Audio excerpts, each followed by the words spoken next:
একই করলো সানরাইজার্স হায়দ্রাবাদ। নিজেদের ঘরের মাঠে মুম্বাই ইন্ডিয়ান্সের বিরুদ্ধে এরকম লজ্জাজনক হার। যে নীল রঙের জার্সির সাথে তারা খেলতে পছন্দ করে তাদের সামনে দাঁড়াতে পারল না সানরাইজার্স হায়দ্রাবাদ। হ্যাঁ দর্শক, IPL এর 41তম ম্যাচে মুম্বাই এবং হায়দ্রাবাদ, ম্যাচটি হায়দ্রাবাদের ঘরের মাঠে। কিন্তু কোথা থেকে কি যেন হয়ে গেল।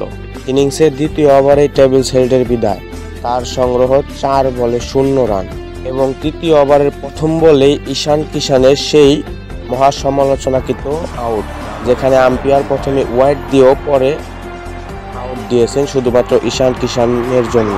তবে কি মুম্বাই ইন্ডিয়ান্সের সাথে খেলা বলেই ঈশান কিষান এমন করলেন? ঈশান কিষানের উইকেটের পর অভিষেক শর্মা লড়তে গিয়েও লড়তে পারলেন না এবং সেই 13 রানে নীতিশ কুমার রেড্ডির বিদায়। 13 রানের উইকেট নেই 4টা। অঙ্কিত বার্মা লড়তে চেয়েছিলেন কিন্তু লড়তে পারেননি। 35 রানে নেই 5 উইকেট সানরাইজার্স হায়দ্রাবাদের। পরবর্তীতে ক্লাসেন এবং অভিষেক শর্মার উপর ভিত্তি করে কোনো রকম লজ্জা থেকে বাঁচে সানরাইজার্স হায়দ্রাবাদ।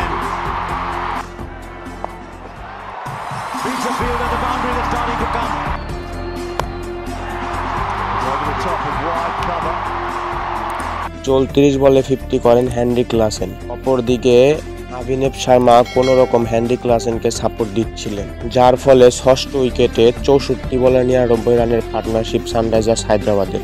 পরবর্তীতে 43 বলে 71 রান করে ফেরেন হেনরি ক্লাসেন।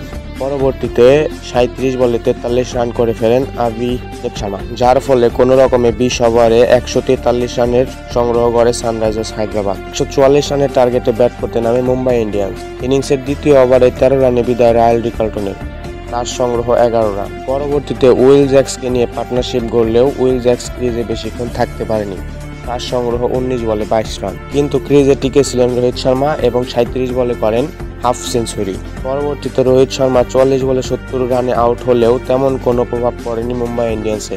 ফলে সূর্যকুমার যাদব এবং তিলক বর্মা 15.4 ওভারেই ম্যাচ জিতিয়ে নেয় মুম্বাই ইন্ডিয়ান্স, যার ফলে 7 উইকেটের বিশাল ব্যবধান জয় মুম্বাই ইন্ডিয়ান্সের।